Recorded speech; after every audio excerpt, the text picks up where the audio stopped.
La Terre se meurt. Pas aujourd'hui, pas demain, mais le compte à rebours a déjà commencé.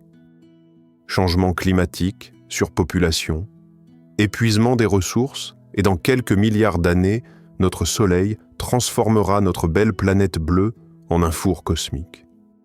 L'humanité a besoin d'un plan B. Non, attendez. L'humanité a besoin de plusieurs plans B. Et devinez quoi? Les scientifiques ont trouvé des candidats. Des mondes lointains où nos descendants pourraient peut-être un jour poser le pied. Mais voilà le problème.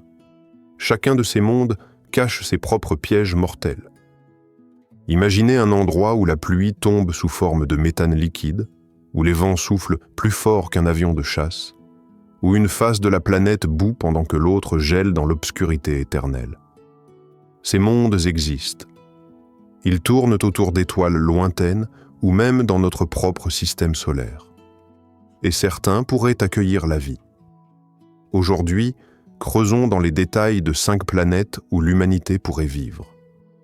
Pas dans un rêve de science-fiction, mais selon les données réelles collectées par nos télescopes les plus puissants. Certaines sont proches, d'autres terriblement lointaines.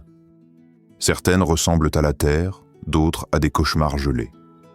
Mais toutes partagent une chose. Elles représentent notre meilleure chance de survie quand la Terre ne suffira plus. Avant de continuer cette exploration fascinante, abonnez-vous à la chaîne et mettez un pouce bleu. Chaque semaine, nous plongeons dans les mystères les plus profonds de l'univers et vous ne voudrez pas manquer ce qui arrive ensuite. Qu'est-ce qui rend une planète habitable? La question paraît simple, mais la réponse est terriblement complexe. Prenez l'eau liquide. C'est la base de toute vie que nous connaissons. Pas de la glace, pas de la vapeur, mais de l'eau qui coule. Pour ça, il faut une température précise, entre 0 et 100 degrés. Trop près de l'étoile, l'eau bout. Trop loin, elle gèle. Les astronomes appellent cette région la zone habitable, ou la zone boucle d'or, ni trop chaude, ni trop froide, juste ce qu'il faut. Mais l'eau ne suffit pas. Une atmosphère est essentielle. Elle doit être assez épaisse pour maintenir une pression qui permet à l'eau de rester liquide, mais pas si épaisse qu'elle écrase tout sur la surface comme un étau géant. Elle doit aussi contenir les bons gaz, de l'oxygène pour respirer, de l'azote comme gaz tampon, du dioxyde de carbone pour créer un effet de serre modéré qui garde la chaleur. Et puis, il y a la radiation. L'espace est un océan de particules mortelles lancées par les étoiles, les supernovas lointaines, les rayons cosmiques. Sur Terre, notre champ magnétique et notre atmosphère nous protègent. Sans cette protection invisible, les radiations détruiraient l'ADN, provoqueraient des cancers, friraient les tissus cérébraux. Une planète habitable a besoin de ce bouclier.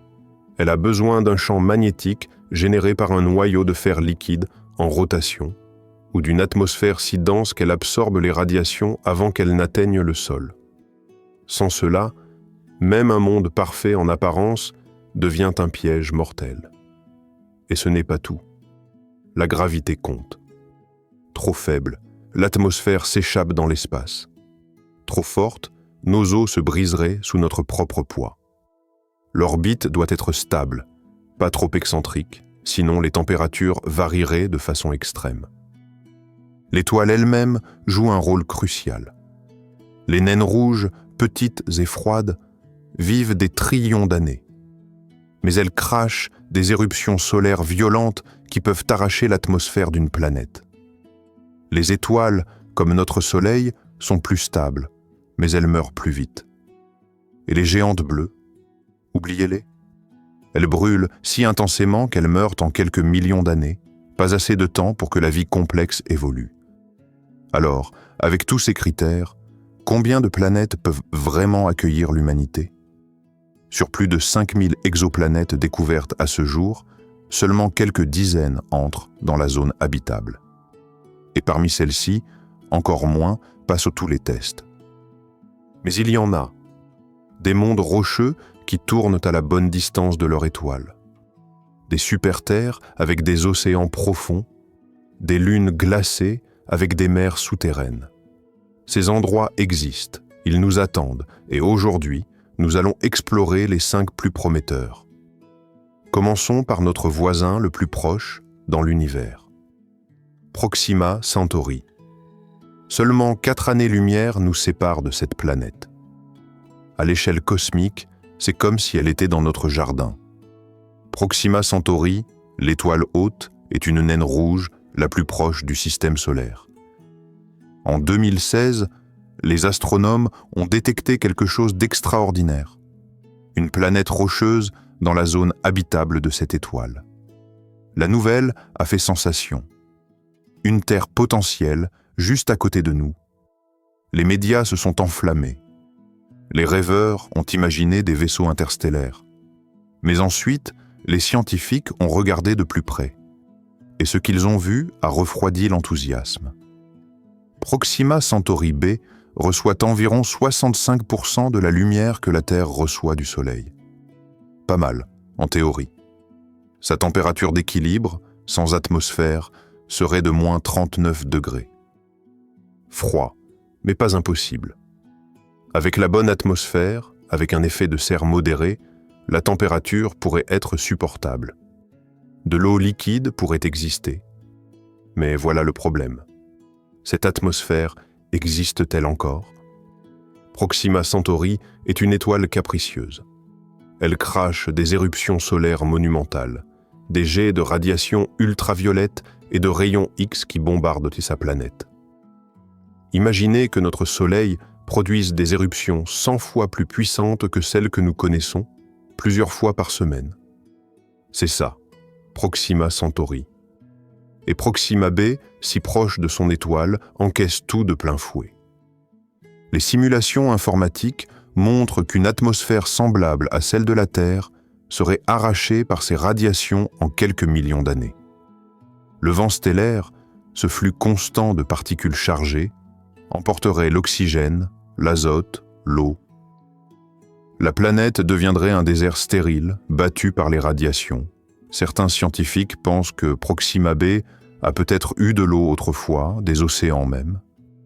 Mais pendant la phase pré-séquence principale de l'étoile, quand Proxima Centauri était plus brillante et plus chaude, cette eau aurait bouilli, se transformant en vapeur. Les rayons ultraviolets auraient cassé les molécules d'eau en hydrogène et oxygène. L'hydrogène, léger, se serait échappé dans l'espace. L'oxygène serait resté peut-être, formant une atmosphère riche en oxygène mais dénuée de vie. Et puis, il y a le verrouillage gravitationnel. Proxima b tourne autour de son étoile en environ 11 jours. Si proche, les forces de marée l'ont probablement verrouillé. Cela signifie qu'une face de la planète regarde toujours l'étoile, comme la Lune regarde toujours la Terre. Un côté baigne dans une lumière perpétuelle, l'autre plonge dans une nuit éternelle. Le côté jour pourrait être brûlant, le côté nuit pourrait être gelé à des températures inimaginables. L'atmosphère, si elle existe, pourrait circuler entre les deux faces, redistribuant un peu de chaleur. Ou elle pourrait geler sur le côté nuit, s'effondrant en glace, laissant le côté jour exposé. Les climatologues ont modélisé ces scénarios. Certains montrent des climats œil de bœuf, où une région au point substellaire, là où l'étoile est directement au-dessus, reste liquide tandis que le reste de la planète gèle. D'autres modèles montrent des températures plus uniformes si l'atmosphère est assez épaisse et composée de beaucoup de dioxyde de carbone. Mais tout cela dépend d'une chose, que l'atmosphère soit encore là. Et les observations récentes du télescope spatial James Webb et d'autres instruments ne montrent aucun signe clair d'atmosphère sur Proxima b. Pas de méthane, pas de dioxyde de carbone détectable. Juste le silence radio. Alors, Proxima Centauri b est-elle habitable? Honnêtement, les chances sont minces. Sans atmosphère, sans champ magnétique protecteur que nous n'avons pas encore détecté, la surface serait un enfer de radiation. Un humain en combinaison ne survivrait pas longtemps. Même avec une protection, les radiations pénétreraient, endommageant lentement mais sûrement le corps. Est-ce que cela signifie qu'on devrait abandonner Proxima b? Pas nécessairement. Imaginez des habitats souterrains, enfouis sous la surface rocheuse. La roche agirait comme un bouclier contre les radiations. Des bases pourraient être construites dans des grottes naturelles ou des tubes de lave comme on l'envisage pour Mars. Les colons extrairaient l'eau de la glace souterraine, cultiveraient de la nourriture sous des lampes artificielles, recycleraient l'air et l'eau dans des systèmes clos.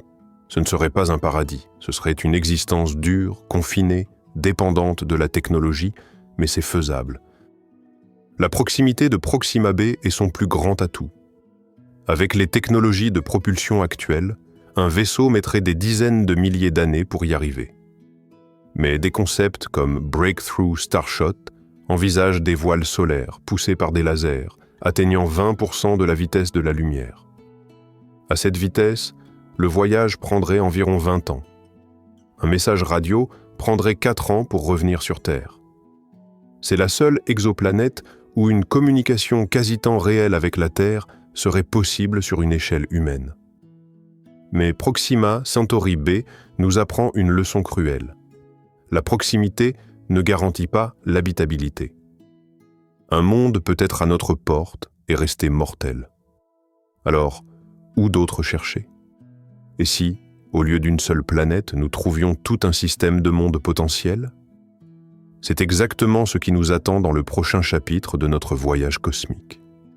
À 40 années-lumière de la Terre, dans la constellation du Verseau, se trouve un système stellaire qui a bouleversé notre compréhension des mondes habitables. Trappist 1. Une étoile si petite et si froide qu'elle est à peine plus grande que Jupiter, à peine plus massive qu'une planète géante. Et pourtant, autour d'elle gravitent 7 planètes de la taille de la Terre, serrées les unes contre les autres comme des perles sur un collier cosmique.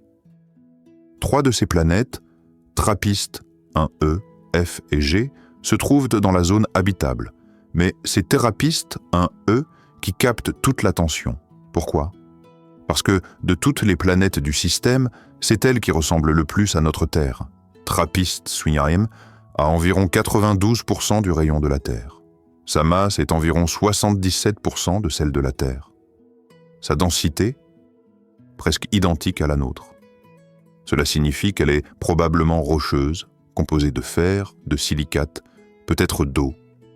Elle reçoit environ 60% de l'énergie que la Terre reçoit du Soleil. Pas trop, pas trop peu.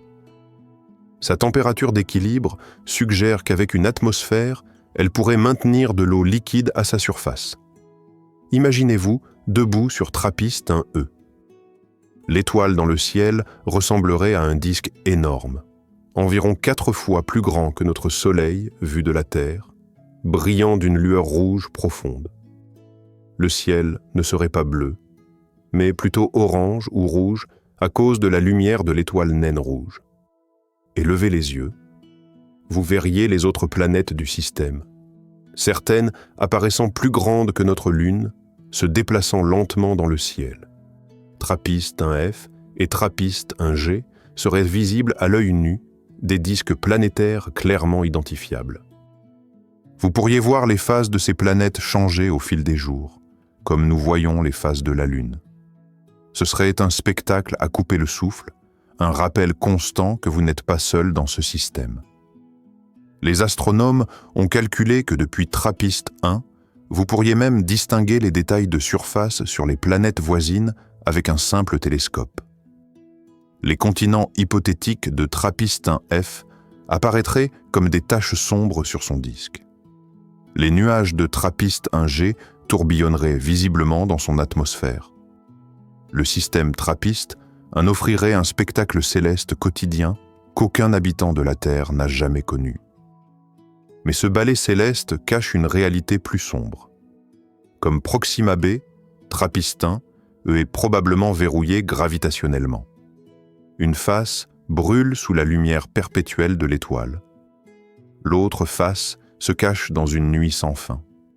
La température varie de façon extrême d'un côté à l'autre. Mais contrairement à Proxima b, les modèles climatiques pour TRAPPIST-1 sont plus optimistes. Si la planète possède une atmosphère épaisse, riche en dioxyde de carbone, les vents pourraient redistribuer la chaleur. Le côté nuit ne gèlerait pas complètement. Le côté jour ne bouillonnerait pas. Une zone tempérée pourrait exister près du terminateur, la ligne entre le jour et la nuit. De l'eau liquide pourrait couler dans cette région, formant peut-être des rivières, des lacs, même un océan. Les scientifiques ont simulé des scénarios fascinants. Imaginez un anneau d'eau liquide encerclant la planète au terminateur, comme une ceinture océanique qui ne dort jamais. D'un côté, le soleil rouge touche à peine l'horizon, créant un crépuscule perpétuel. De l'autre côté, l'obscurité commence, parsemée d'étoiles brillantes et des lueurs des planètes voisines. Dans cette zone de pénombre, la température serait parfaite.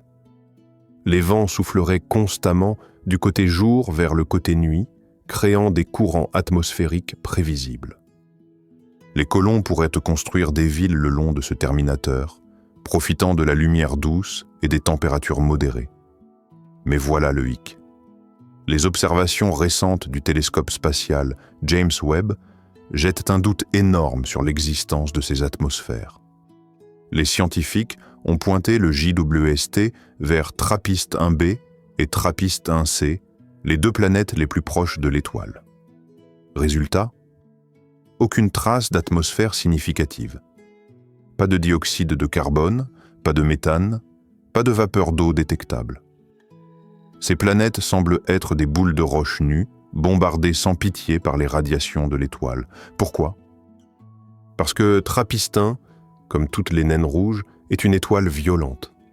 Elle crache des éruptions solaires régulières, des jets de plasma, des rayons X, des ultraviolets. Ces radiations arrachent l'atmosphère des planètes proches. Le vent stellaire emporte les gaz dans l'espace. Et si TRAPPIST-1b et 1c ont perdu leur atmosphère, qu'est-ce qui protège TRAPPIST-1e? Elle est un peu plus loin, certes. Elle reçoit moins de radiation. Mais est-ce suffisant? Les scientifiques ne sont pas sûrs. Certaines simulations montrent que TRAPPIST-1 pourrait avoir conservé une atmosphère si elle avait commencé avec beaucoup de volatiles, beaucoup d'eau et de gaz. D'autres simulations montrent qu'elle aurait tout perdu en quelques millions d'années après la formation du système. La vérité, nous ne le saurons qu'en pointant le JWST directement vers TRAPPIST-1 et en analysant son spectre de transmission. Cela se fera bientôt. Et quand les résultats arriveront, ils changeront tout. Soit nous découvrirons une atmosphère et TRAPPIST-1 deviendra la cible numéro 1 pour la recherche de vie extraterrestre. Soit nous ne trouverons rien et nos espoirs se tourneront vers les planètes externes du système, TRAPPIST, un F et un G, qui sont un peu plus loin de l'étoile et peut-être mieux protégés. Mais admettons que TRAPPIST-1 est une atmosphère. Admettons qu'elle ait de l'eau liquide. Pourrait-elle abriter la vie? Peut-être. Les ingrédients de base sont là. De l'eau, de l'énergie stellaire, une surface rocheuse, peut-être une activité volcanique interne qui libère des gaz et des nutriments. Mais ce serait une vie très différente de celle de la Terre. Sur Terre, la photosynthèse utilise la lumière du soleil, principalement dans les longueurs d'onde bleues et rouges. Sur TRAPPIST-1, la lumière serait principalement infrarouge. Les plantes devraient s'adapter, développer des pigments différents, peut-être noirs, pour absorber toutes les longueurs d'onde disponibles. Les organismes devraient résister à des cycles jour-nuit étranges, voire inexistants si la planète est verrouillée. Ils devraient supporter des radiations plus élevées que sur Terre, à moins qu'une couche d'ozone ou un champ magnétique ne les protège. Mais la vie est tenace. Elle a colonisé chaque recoin de la Terre, des déserts les plus secs aux fosses océaniques les plus profondes. Si elle peut exister ici, pourquoi pas sur TRAPPIST-1? Et pour l'humanité? Coloniser TRAPPIST-1 serait un défi monumental. 40 années-lumière, c'est loin. Avec les technologies actuelles, le voyage prendrait des centaines de milliers d'années. Même avec des vaisseaux avancés voyageant à 10% de la vitesse de la lumière, cela prendrait 400 ans. Les colons devraient vivre, se reproduire et mourir à bord d'un vaisseau générationnel. Leurs arrière-petits-enfants verraient enfin Trappistin grossir dans le ciel. Mais une fois là-bas, si Trappistin a une atmosphère respirable, incroyable. Sinon, les colons devraient construire des habitats sous dôme, extraire l'oxygène de la glace d'eau, cultiver de la nourriture sous des lampes artificielles simulant la lumière de l'étoile. Ils vivraient dans un monde rouge, sous un ciel rouge, regardant les autres planètes danser au-dessus de leur tête. Serait-ce un foyer? Peut-être. Serait-ce facile? Absolument pas. Trappist-Asniem est une loterie. Si les dés tombent bien, c'est un monde viable. Sinon, c'est un autre rêve brisé. Mais pendant que les scientifiques scrutent Trappistin, d'autres mondes attendent, plus loin encore, avec leurs propres promesses et leurs propres dangers. À plus de 1000 années-lumière de la Terre, dans la constellation de la Lyre, tourne une planète qui, sur le papier, surpasse même notre Terre en termes d'habitabilité. Kepler 442b, une super-Terre rocheuse environ un tiers plus grande que notre planète, 2 fois plus massive. Elle orbite dans la zone habitable d'une étoile de type K, une étoile plus petite et plus froide que notre Soleil, mais aussi beaucoup plus stable et durable. Kepler 442b a été découverte par le télescope spatial Kepler en 2015 et depuis, elle n'a cessé de fasciner les scientifiques. Pourquoi? Parce qu'elle coche presque toutes les cases. Sa température d'équilibre est estimée à moins 40 degrés. Pas chaud, certes, mais avec une atmosphère contenant du dioxyde de carbone, un effet de serre modéré pourrait porter la température de surface à un niveau confortable, peut-être autour de 10 à 20 degrés. Parfait pour l'eau liquide. Sa période orbitale est de 112 jours. Pas trop courte, ce qui signifie qu'elle n'est probablement pas verrouillée gravitationnellement. Elle tourne sur elle-même, connaissant peut-être des jours et des nuits, peut-être même des saisons selon son inclinaison axiale. Son orbite est presque circulaire, avec une excentricité de seulement 0,04. Cela signifie que la distance entre la planète et son étoile varie très peu au cours de l'année, garantissant des températures stables. Et puis, il y a l'étoile elle-même. Kepler 442 est une naine orange, une étoile de type K. Ces étoiles sont le juste milieu parfait. Elles ne sont pas aussi violentes que les naines rouges. Elles ne produisent pas d'éruptions solaires cataclysmiques. Elles sont stables, calmes, prévisibles. Et elles vivent longtemps. Incroyablement longtemps. Alors que notre Soleil a une durée de vie d'environ 10 milliards d'années, une étoile de type K peut briller pendant 30 milliards d'années, voire plus. Kepler 442 a environ 3 milliards d'années. Elle est déjà plus vieille que la Terre lorsque la vie a commencé à émerger dans nos océans. Mais elle a encore des dizaines de milliards d'années devant elle. Cela laisse énormément de temps pour que la vie évolue. Imaginez une civilisation qui pourrait se développer sur Kepler 442b. Elle disposerait de 10 fois plus de temps que nous pour évoluer, pour développer une technologie, pour explorer l'univers. Si la vie a commencé sur Kepler 442b, au même moment qu'elle a commencé sur Terre, elle pourrait maintenant être des milliards d'années plus avancée que nous. Ou peut-être que la vie y a commencé plus tard. Peut-être que des microbes simples nagent dans ces océans hypothétiques, attendant que l'évolution les transforme en quelque chose de plus complexe. Nous ne savons pas. Kepler 442b a même reçu un score d'habitabilité de 0,836 sur l'index de similarité avec la Terre, un score plus élevé que celui de la Terre elle-même, qui est de 0,829. Attendez, quoi? Une planète plus habitable que la Terre? Comment est-ce possible? L'index de similarité avec la Terre prend en compte la taille, la masse, la température, le flux stellaire reçu. Kepler 442b obtient un score légèrement meilleur parce que son orbite et son étoile sont légèrement plus stables que les nôtres. Notre Soleil a des cycles d'activité. produisant parfois plus d'éruptions, parfois moins. Notre orbite varie légèrement à cause de l'influence gravitationnelle de Jupiter et des autres planètes. Kepler 442b, orbitant seul autour d'une étoile plus petite et plus calme, bénéficie d'une stabilité légèrement supérieure. Mais cela ne signifie pas qu'elle est automatiquement un paradis, loin de là. En fait, nous ne savons presque rien de concret sur Kepler 442b. Nous ne savons pas si elle a une atmosphère. Nous ne savons pas de quoi elle est composée. Nous ne savons pas si elle a de l'eau.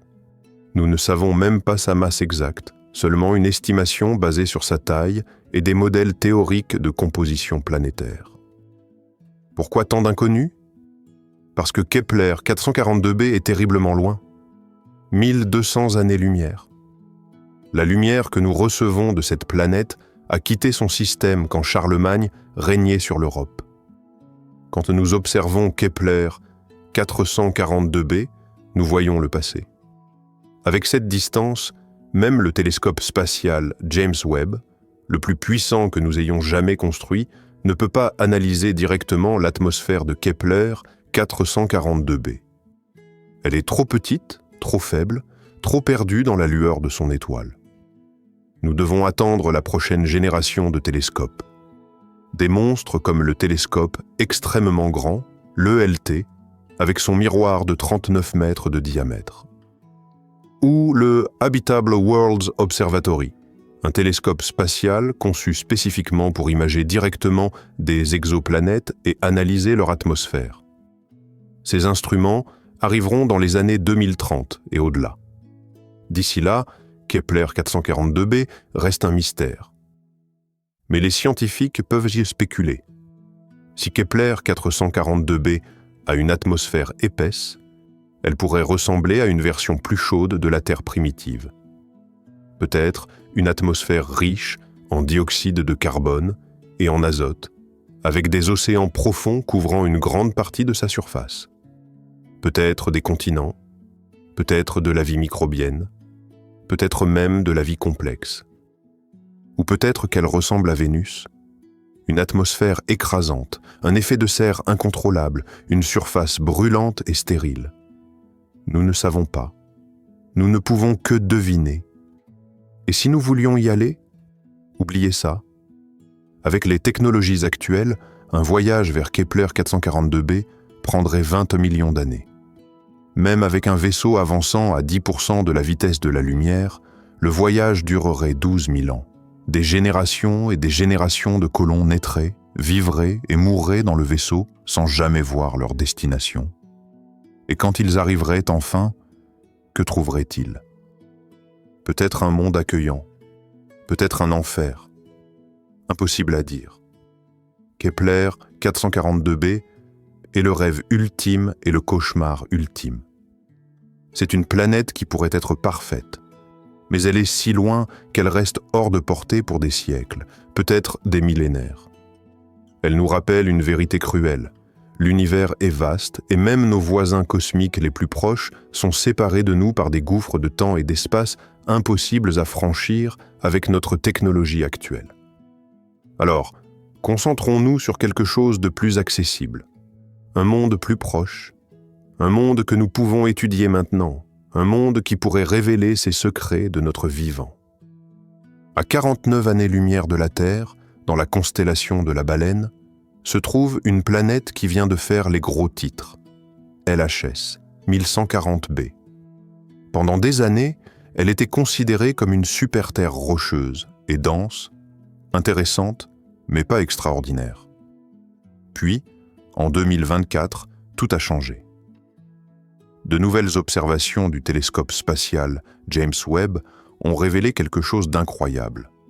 LHS 1140b n'est pas une boule de roche. C'est un monde d'eau. Imaginez une planète où 10 à 20% de la masse totale est composée d'eau. Pas de l'eau piégée dans des minéraux, pas de la glace enfouie profondément sous la surface, mais de l'eau pure, liquide, formant peut-être un océan global sous une croûte de glace. LHS 1140b serait une planète boule de neige, un monde glacé avec un point chaud au centre. Pourquoi un point chaud? Parce que, comme Proxima b et TRAPPIST-1m, LHS 1140b est probablement verrouillé gravitationnellement. Une face regarde toujours son étoile. L'autre face se cache dans l'obscurité. Le côté jour reçoit de la chaleur constante, faisant fondre la glace en un océan circulaire, une sorte d'œil de glace au milieu d'une planète gelée.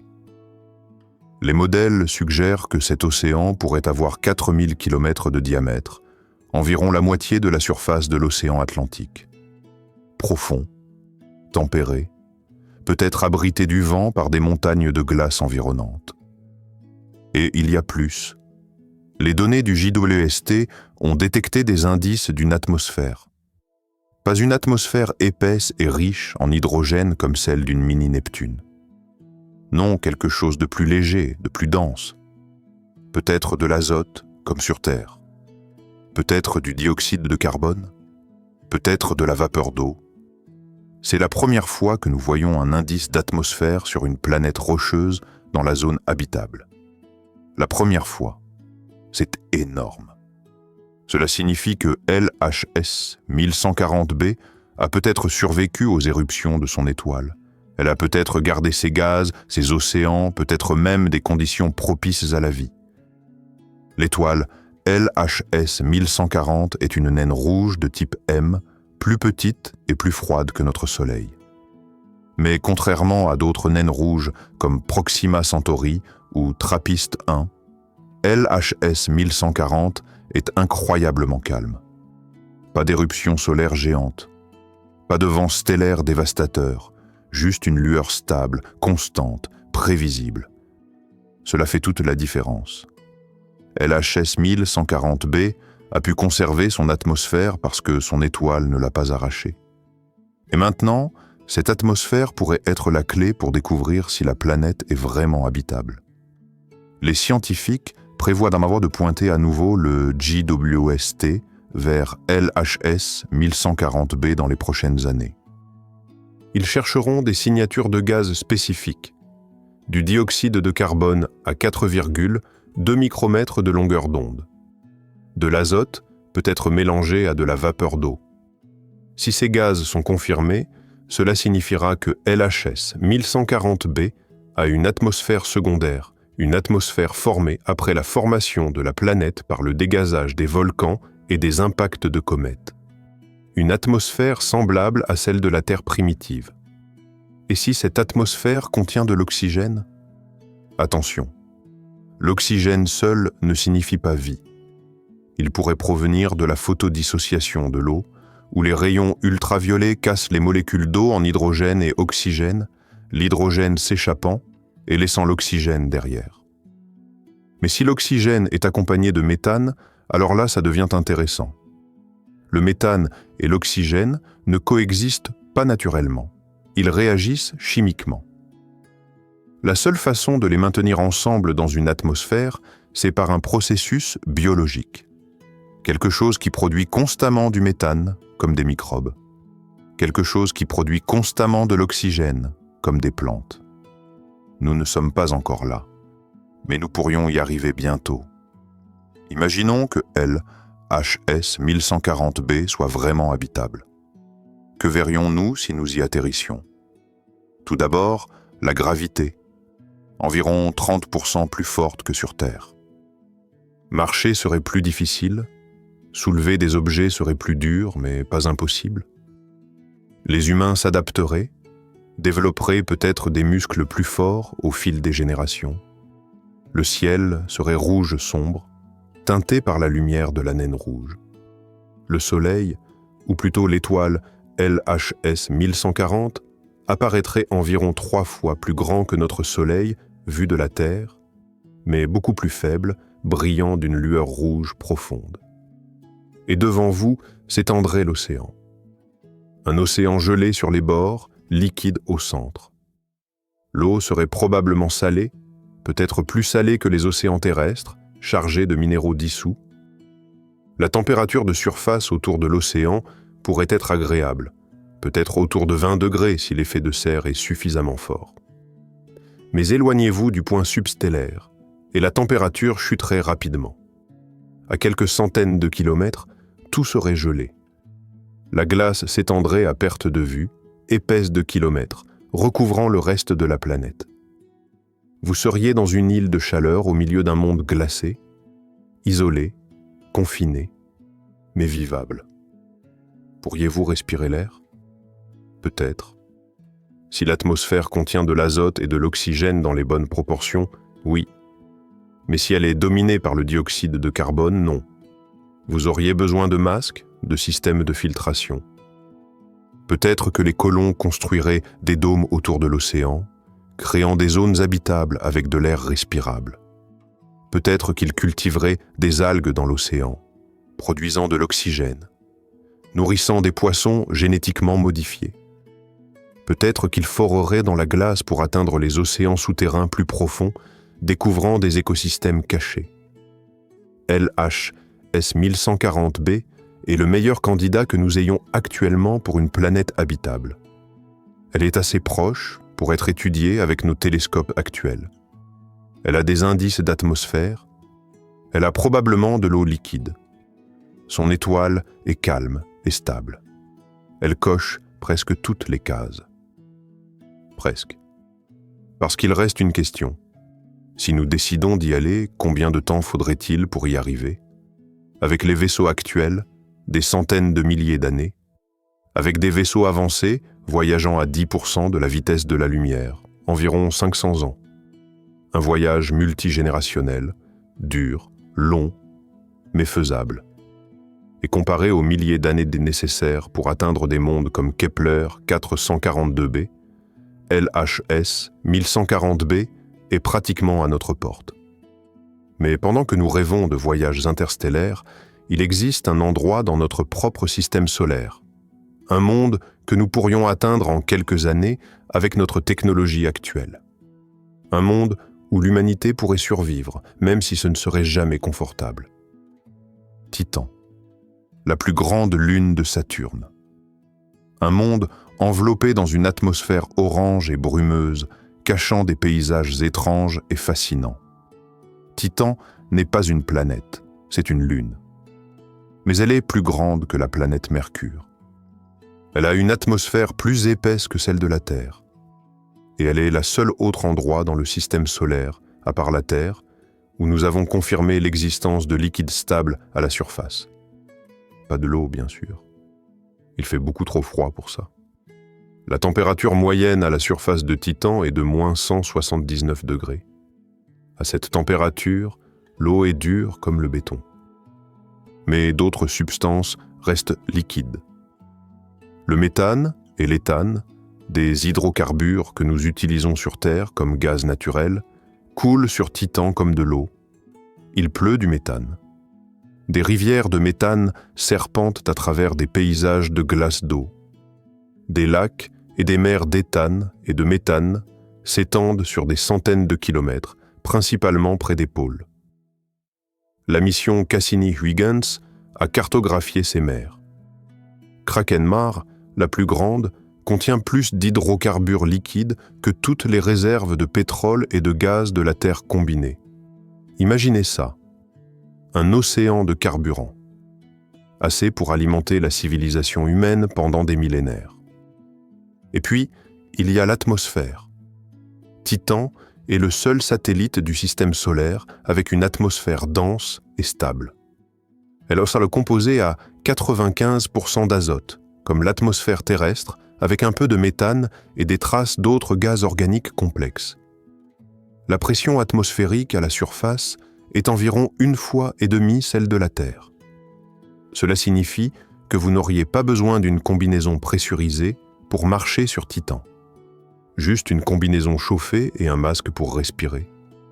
Pas de risque d'explosion ou d'implosion. Pas de différence de pression écrasante comme sur Mars ou Vénus. Juste le froid. Le froid mortel. Mais nous pouvons gérer le froid. Nous avons des combinaisons chauffées, des habitats isolés, des sources d'énergie pour maintenir la chaleur. Ce qui est incroyable avec Titan, c'est la protection qu'offre cette atmosphère. Sur Mars ou la Lune, les radiations cosmiques et solaires bombardent la surface sans pitié. Pas sur Titan. L'atmosphère épaisse absorbe presque toutes les radiations. Les rayons cosmiques galactiques ne peuvent pas pénétrer. Les éruptions solaires sont bloquées. Titan est un des rares endroits du système solaire où les humains pourraient vivre à la surface sans être pris par les radiations. C'est énorme. Cela signifie que les habitats pourraient être construits en surface, pas enterrés. Les colons pourraient sortir, explorer, travailler à l'extérieur sans craindre de développer un cancer ou des lésions cérébrales. Et il y a un autre avantage surprenant, voler. La gravité de Titan est seulement 14% de celle de la Terre. Combiné à l'atmosphère dense, cela signifie qu'un humain pourrait littéralement s'attacher des ailes et voler en battant des bras. Sérieusement. Les calculs montrent qu'avec des ailes de quelques mètres de large, un humain pourrait décoller et planer dans le ciel orange de Titan. Ce serait une sensation incroyable, libératrice, unique dans tout le système solaire. Les colons pourraient construire des villes volantes, des ballons remplis d'air chaud flottant dans l'atmosphère. Parce que l'air que nous respirons, un mélange d'oxygène et d'azote, est en réalité moins dense que l'atmosphère de Titan. Un ballon rempli d'air terrestre flotterait naturellement comme un ballon d'hélium sur Terre. Imaginez des habitats suspendus dans le ciel, reliés par des passerelles volantes, alimentés par l'énergie des réacteurs nucléaires ou peut-être par la combustion du méthane abondant. Parce que oui, Titan regorge de méthane. Des lacs, des mers, des nappes souterraines, assez pour alimenter des générateurs pendant des siècles. Et ce n'est pas tout. Le sous-sol de Titan cache probablement un océan d'eau liquide, enfoui sous des dizaines de kilomètres de glace. La mission Cassini a détecté des indices de cet océan grâce à des mesures gravitationnelles et à l'observation de la rotation de Titan. Cet océan pourrait être salé, chargé d'ammoniac et d'autres composés antigels.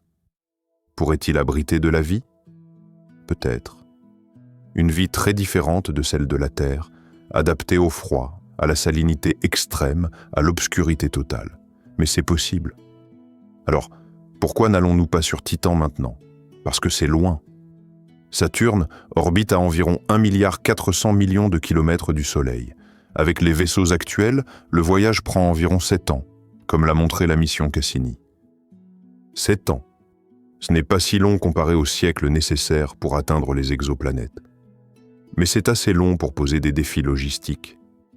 Les astronautes devraient pas supporter la microgravité pendant tout ce temps, risquant une perte osseuse et musculaire sévère.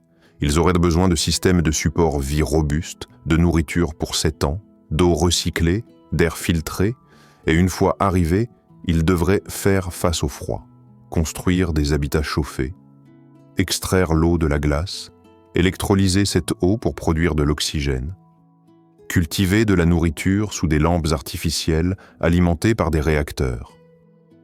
Mais pensez aux possibilités. Sur Titan, les matériaux de construction ne manqueraient jamais. La glace d'eau se comporte comme du béton à ces températures. Les colons pourraient pas la tailler, la sculpter, construire des structures massives sans avoir besoin de ciment ou de métal. Les hydrocarbures pourraient être transformés en polymères, en plastique robuste pour isoler les habitats. Le méthane liquide pourrait être pompé directement des lacs et brûlé dans des générateurs, produisant de l'énergie tout en créant de l'eau et du dioxyde de carbone comme sous-produit. Cette eau pourrait être recyclée, ce dioxyde de carbone pourrait nourrir des serres, un cycle fermé parfait. Les dunes de Titan, composées d'hydrocarbures solides, pourraient te fournir des matières premières pour l'industrie chimique. Imaginez des usines flottant sur Krakenmeer, des plateformes extractant le méthane comme nous extrayons le pétrole sur Terre, des pipelines transportant le carburant vers les villes, des raffineries transformant ces hydrocarbures en carburant de fusée, en plastique, en fibres synthétiques pour les vêtements. Et puis il y a la question de la communication. À la distance de Saturne, un signal radio met environ 1 heure et 21 minutes pour atteindre la Terre quand les deux mondes sont au plus éloignés. Ce n'est pas du temps réel, mais c'est gérable. Les colons pourraient envoyer des messages le matin et recevoir des réponses le soir. Comparez ça aux exoplanètes, où un message vers Proxima b prendrait 4 ans aller simple. Sur Titan, les familles pourraient rester en contact. Les scientifiques pourraient partager leurs découvertes quotidiennement. La Terre ne serait pas un souvenir lointain, mais une présence constante. Ce ne serait pas facile, mais c'est faisable. Titan est le seul endroit du système solaire, à part Mars, où une colonie humaine autosuffisante est réellement envisageable. Mars a l'avantage de la proximité et de la lumière solaire. Titan a l'avantage de l'atmosphère, de la protection contre les radiations et des ressources infinies en hydrocarbures. Lequel choisiriez-vous? C'est un compromis. Mars, pour ceux qui veulent rester proches de la Terre. Titan pour ceux qui veulent s'aventurer plus loin, dans un monde vraiment alien. Mais Titan et Mars ne sont pas nos seules options. Alors que nous avons exploré ces mondes, une question persiste. Lequel est vraiment le meilleur? Et quels défis communs tous ces mondes partagent-ils? C'est ce que nous allons explorer ensuite. Nous avons voyagé à travers 5 mondes fascinants. Proxima Centauri b, notre voisin hostile. Trappiste, Ignorail, la perle d'un système rouge. Kepler, 442 b, le champion inaccessible. LHS 1140 b, l'œil de glace prometteur. Et Titan, le paradoxe gelé de Saturne. 5 mondes, 5 possibilités. Mais lequel choisir? Pour répondre à cette question, il faut comparer ce que tous ces mondes ont en commun et ce qui les rend uniques. 3 facteurs dominent tout: la radiation, la distance et les ressources. Commençons par le tueur silencieux que chaque monde doit affronter: la radiation. Sur Terre, nous vivons sous un bouclier invisible.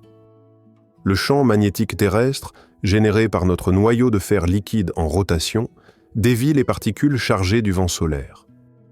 Notre atmosphère épaisse absorbe les rayons cosmiques galactiques, ces particules ultra-énergétiques venues de supernovas lointaines. L'ozone bloque les rayons ultraviolets du Soleil. Sans ces protections, la vie sur Terre serait impossible. Les radiations détruiraient l'ADN, provoqueraient des cancers massifs, endommageraient les tissus cérébraux. Maintenant, regardons nos candidats. Proxima Centauri b reçoit des éruptions solaires 100 fois plus puissantes que celles de notre Soleil. Sans atmosphère confirmée, sans champ magnétique détecté, la surface est probablement un four à radiation. Un humain en combinaison spatiale standard mourrait en quelques heures, peut-être quelques jours. Même avec une protection renforcée, les radiations s'infiltreraient. Trappiste unième fait face au même problème. Les naines rouges crachent des éruptions constantes.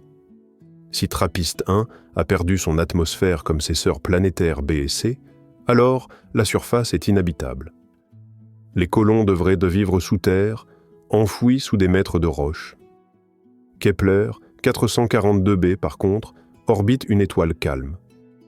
Une naine orange, stable et prévisible. Si la planète a un champ magnétique et une atmosphère, la radiation ne serait pas un problème majeur. Mais nous ne savons pas, nous devinons. LHS 1140 b bénéficie aussi d'une étoile calme. Les indices d'atmosphère suggèrent qu'elle pourrait offrir une protection.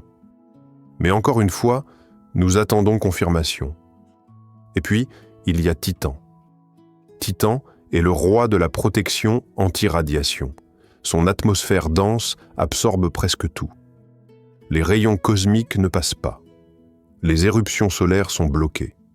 Saturne elle-même, avec sa magnétosphère massive, offre une couche supplémentaire de protection. Sur Titan, vous pourriez marcher en surface sans craindre d'être irradié. C'est unique.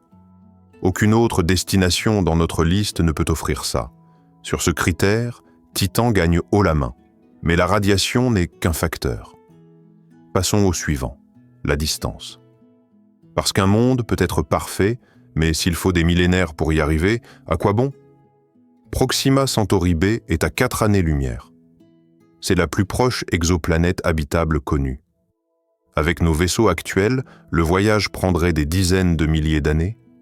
Impossible. Mais avec des technologies avancées, comme les voiles solaires poussées par laser, nous pourrions atteindre 20% de la vitesse de la lumière. Le voyage prendrait 20 ans. Long, mais gérable dans une vie humaine. Un message radio mettrait 4 ans pour revenir sur Terre. C'est la seule exoplanète où une communication quasi-temps réelle serait possible. TRAPPIST-1 est à 40 années-lumière. 10 fois plus loin. Même avec un vaisseau avançant à 10% de la vitesse de la lumière, ce qui est déjà extrêmement optimiste, le voyage prendrait 400 ans. Un vaisseau générationnel. Les colons qui partent ne verraient jamais la destination.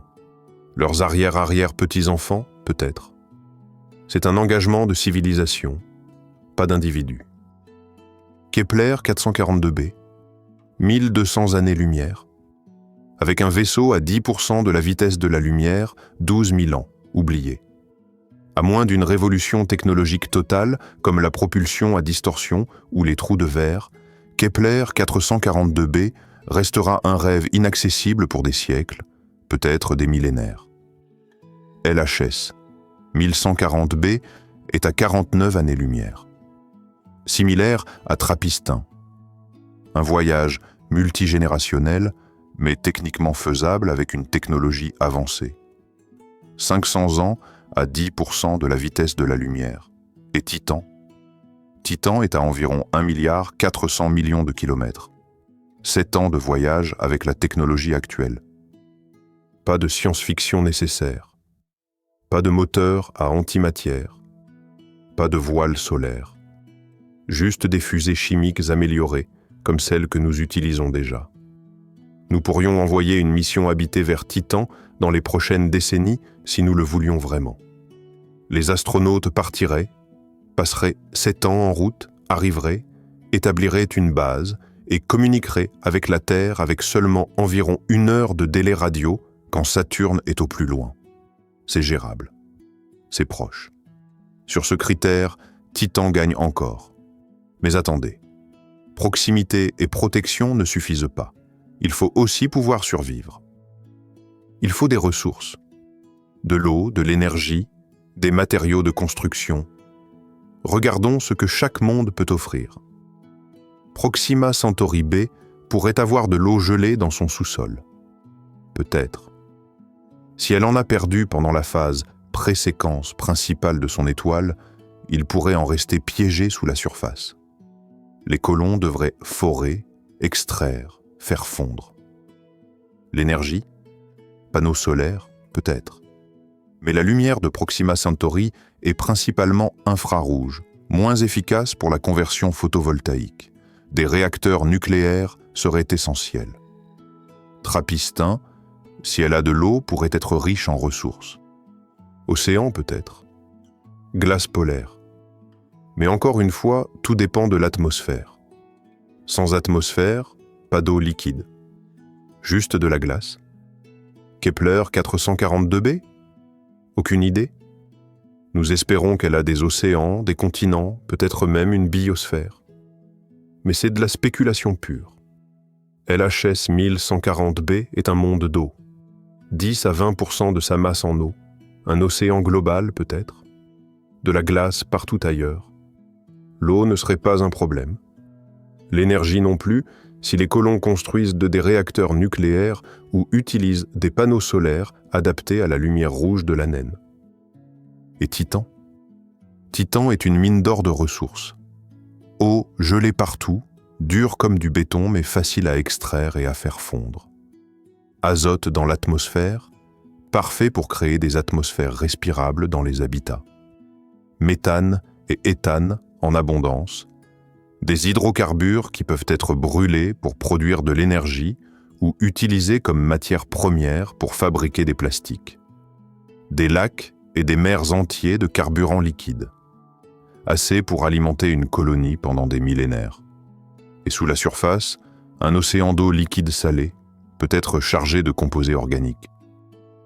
Titan offre tout ce dont une colonie aurait besoin, sauf une chose, la chaleur. Mais nous pouvons générer de la chaleur. Nous avons des réacteurs nucléaires, nous pouvons brûler du méthane, nous pouvons chauffer des habitats. Le froid est un défi, mais un défi surmontable.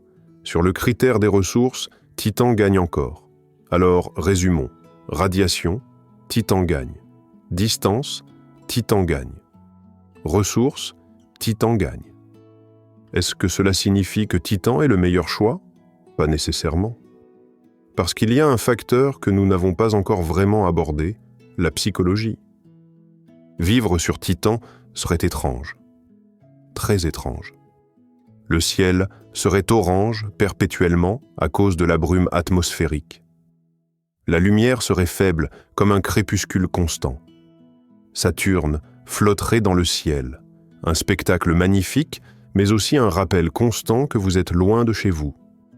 La gravité serait faible, seulement 14% de celle de la Terre. Les colons s'adapteraient, mais au fil des générations, ils deviendraient peut-être incapables de retourner sur Terre sans souffrir sous notre gravité. Et puis, il y a la question de la vie. LHS 1140b, TRAPPIST 1e, peut-être même Kepler 442b et Proxima b pourraient abriter de la vie indigène. Des microbes, peut-être. Des organismes adaptés à leur environnement unique. Si nous y allons, nous devrons décider, protégeons-nous cette vie ou la colonisons-nous quand même? C'est une question éthique profonde. Titan pourrait aussi avoir de la vie, dans son océan souterrain ou même dans ses lacs de méthane. Mais c'est moins probable. Et si elle en a, elle serait probablement si différente de nous qu'il n'y aurait pas de conflit direct. Les exoplanètes offrent quelque chose que Titan ne peut pas, la possibilité d'un nouveau ciel, d'un vrai soleil dans le ciel, même s'il est rouge. Sur TRAPPIST 1e ou LHS 1140b, vous pourriez regarder lever une étoile chaque jour, voir la lumière changer, sentir que vous habitez vraiment un nouveau monde sous un nouveau soleil. Sur Titan, le soleil ne serait qu'un point brillant dans le ciel orange, à peine plus lumineux que les étoiles environnantes. Pas de lever de soleil spectaculaire. Pas de coucher de soleil doré. Juste une pénombre constante, éternelle. Pour certains, ce serait déprimant. Pour d'autres, libérateur. Plus besoin de se soucier du jour et de la nuit. Le temps pourrait être organisé différemment, peut-être en cycle de travail et de repos indépendant du Soleil. Titan offre quelque chose que les exoplanètes ne peuvent pas, l'accessibilité. Nous pouvons y aller maintenant, ou du moins bientôt.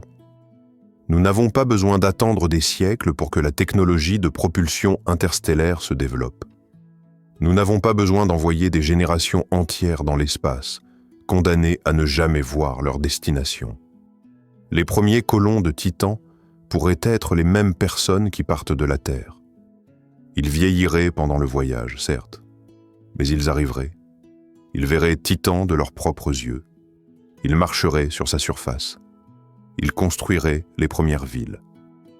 Et ils enverraient des messages à la Terre, racontant leurs découvertes, leurs succès, leurs défis. Cette connexion avec la Terre ferait toute la différence psychologiquement. Le choix dépend de ce que l'humanité veut. Un nouveau monde lointain, peut-être parfait, mais hors de portée pour des générations. Ou un monde proche, étrange et froid, mais atteignable de notre vivant.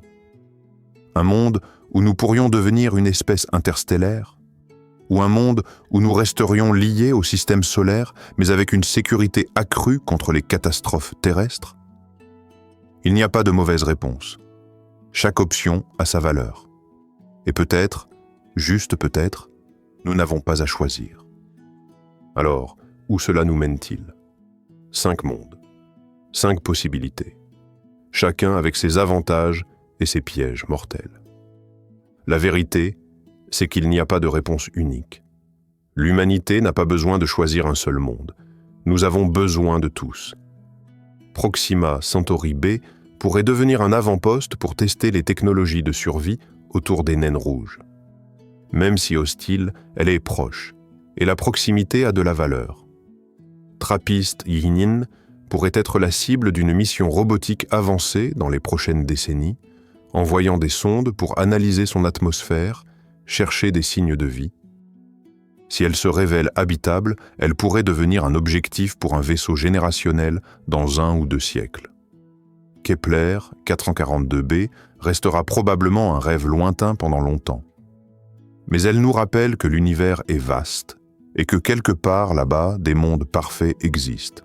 Peut-être que nos descendants, avec des technologies que nous ne pouvons même pas imaginer, atteindront ces mondes un jour. LHS 1140b est notre meilleur pari à court terme pour découvrir un monde océanique habitable. Les observations du JWST continueront. Et dans les 5 à 10 prochaines années, nous saurons si elle a vraiment une atmosphère, si cet océan existe, si la vie pourrait y prospérer. Elle pourrait devenir la cible numéro 1 pour la recherche de biosignatures. Et Titan pourrait être notre première vraie colonie hors de la Terre, pas Mars. Mars est proche, oui, mais elle est hostile de manière que Titan ne l'est pas. Pas d'atmosphère respirable, des tempêtes de poussière, des radiations de surface. Titan offre une atmosphère dense, une protection contre les radiations, des ressources infinies. C'est un monde où nous pourrions construire une civilisation autosuffisante, pas seulement un avant-poste scientifique. Imaginez des villes sous dôme sur les rives de Krakenmeer, alimentées par le méthane local. Des fermes hydroponiques produisant de la nourriture. Des usines transformant les hydrocarbures en plastique, en carburant, en matériaux de construction. Des enfants nés sur Titan, grandissant sous un ciel orange, apprenant à voler avec des ailes attachées à leurs bras. Une nouvelle branche de l'humanité adaptée à ce monde étrange et froid. Ces enfants titaniens seraient différents de nous. Leur corps s'adapterait à la faible gravité. Leurs os seraient plus légers, leurs muscles configurés différemment. Ils pourraient sauter 3 fois plus haut que nous. Ils pourraient courir sans effort pendant des heures. Mais s'ils revenaient sur Terre, notre gravité les écraserait. Ils ne pourraient pas se tenir debout sans aide. C'est le prix de l'adaptation. Une fois que l'humanité se dispersera sur plusieurs mondes, nous deviendrons plusieurs espèces, chacune adaptée à son environnement. Les Titaniens, les Martiens, peut-être même les Proximiens si nous atteignons Proxima Centauri B. Chaque branche évoluera différemment, développera sa propre culture, ses propres technologies, sa propre vision de l'univers. Mais toutes partageront une origine commune. Toutes regarderont vers ce petit point bleu pâle dans le ciel et se souviendront d'où nous venons. Ce ne serait pas facile. Ce ne serait jamais confortable comme sur Terre. Mais ce serait possible. Et c'est ce qui compte. La survie de l'humanité ne dépend pas d'un seul monde. Elle dépend de notre capacité à nous disperser, à coloniser plusieurs mondes, à ne pas mettre tous nos œufs dans un seul panier cosmique. Ces 5 mondes ne sont que le début. Il y a des milliers d'exoplanètes à découvrir, des lunes glacées autour de Jupiter comme Europe avec son océan souterrain, Encelade, la lune de Saturne qui crache des geysers d'eau dans l'espace, Callisto, stable et riche en ressources, des mondes autour d'Uranus et de Neptune que nous n'avons même pas encore vraiment explorés. Peut-être même des mondes dans le nuage d'Oort, loin au-delà de Pluton, des planètes errantes éjectées de leur système stellaire qui dérivent dans l'obscurité interstellaire. L'univers est vaste. Et quelque part là-bas, il y a des endroits où l'humanité peut prospérer.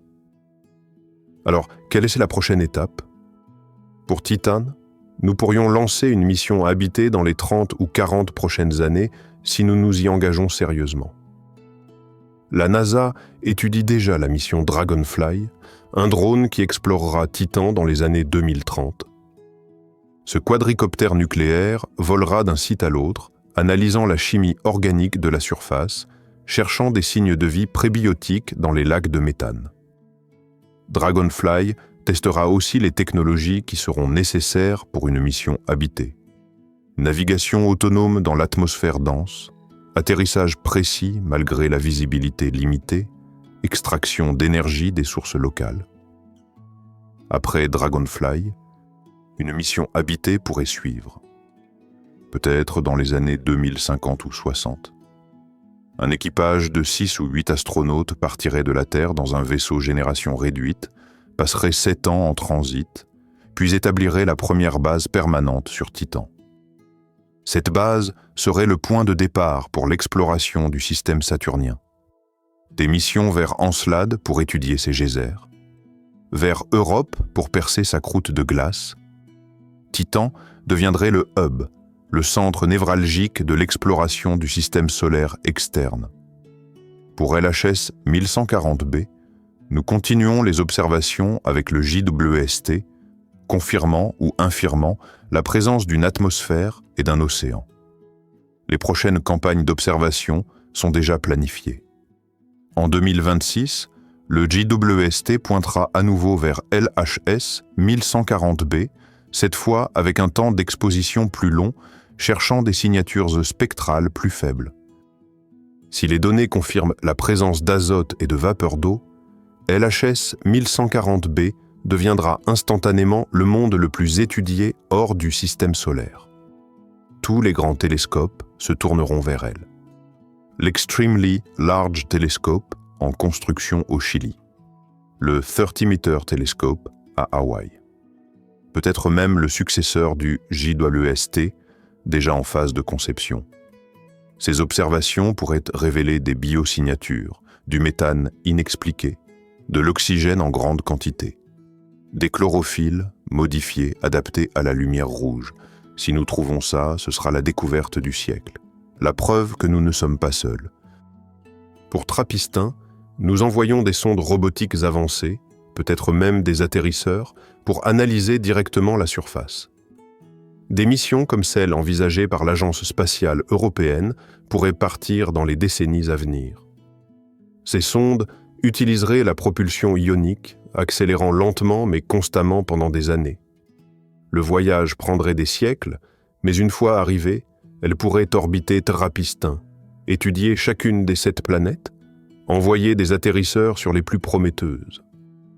Les données prendraient 40 ans pour revenir, mais elles transformeraient notre compréhension des systèmes planétaires autour des naines rouges.